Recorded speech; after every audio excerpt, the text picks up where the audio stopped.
उत्तराखंड में पांचों सीटें भाजपा ने जीती हैं, लेकिन कांग्रेस के अंदर भी कुछ नेता ऐसे थे जिनसे उम्मीदें बहुत लगाई जा रही थी। मेरे साथ मौजूद हैं हरक सिंह रावत, पूर्व मुख्यमंत्री बीसी खंडूरी ने उन्हें हराया है। जानते हैं उनसे कि कहाँ कमी रह गई। रावत साहब, जनता ने हमेशा से आपको प्यार दिया है और हमने देखा है कि तमाम चुनाव आपने जीते हैं, इस बार कहाँ कमी रह गई?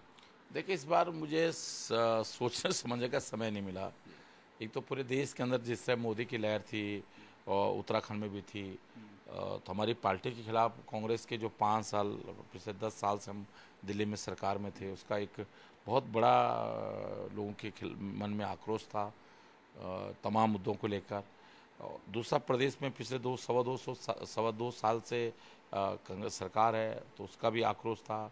दूसरा कि जो आपदा के कारण भी लोगों की, भले ही सरकार ने बहुत कुछ किया है लेकिन फिर भी लोगों को पूरी तरह संतुष्ट हम नहीं कर पाए, वो आक्रोश था।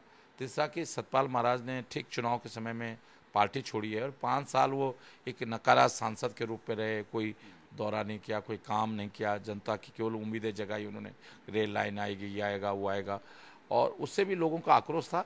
और एंड टाइम पे उन्होंने पार्टी को छोड़ दिया, तो लोगों के मन में ये गया कि भाई सतपाल महाराज ने पार्टी इसलिए छोड़ी कि कांग्रेस हार रही है। तो उसका मनोवैज्ञानिक असर भी था कि हालांकि महाराज के कारण कांग्रेस कमजोर नहीं हुई है, लेकिन एक जो मनोवैज्ञानिक असर होता है कि कांग्रेस का जहाँ डूब रहा था, इसलिए सतपाल महाराज ने कांग्रेस छोड़ी। जरा सर, एक बात हो रही है कि इस चुनाव में हमने संग जो है तमाम जो नेता थे, चाहे वो सतपाल महाराज की पत्नी रही हो, वो कहीं ना कहीं किनारे होती रही।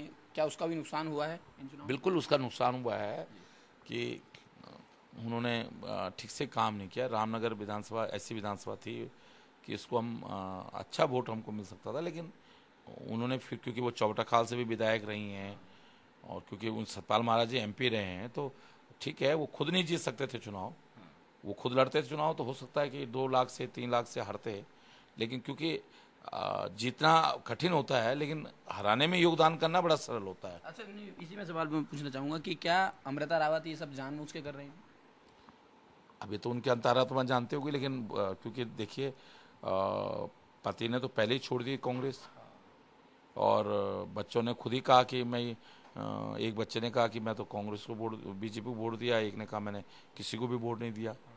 तो अमृता अकेली रहेगी कांग्रेस में, बाकी सारे उनके लोग बीजेपी और दूसरी पार्टी में चले गए। तो अब उनके परिवार का, अमृता जी का अपने अलावा दूसरे पर बस नहीं रहा। एक हार का कारण सबसे बड़ा ये भी है। अब देखिए, क्योंकि उनके पति सांसद थे, वो एमएलए मिनिस्टर हैं, तो बट नेचुरल है कि भाई नुकसान करना तो सरल होता है। डॉक्टर हरक सिंह रावत थे, पौड़ी से इस समय कांग्रेस के कैंडिडेट थे और उन्हें उम्मीद थी कि जनता उन्हें सराहेगी, लेकिन मोदी लहर के सामने शायद ही कोई नेता टिक पाता, और यही हाल हरक सिंह रावत का भी हुआ। कैमरामैन गोविंद सिंह के साथ किरण कांत शर्मा, P7 न्यूज़, देहरादून।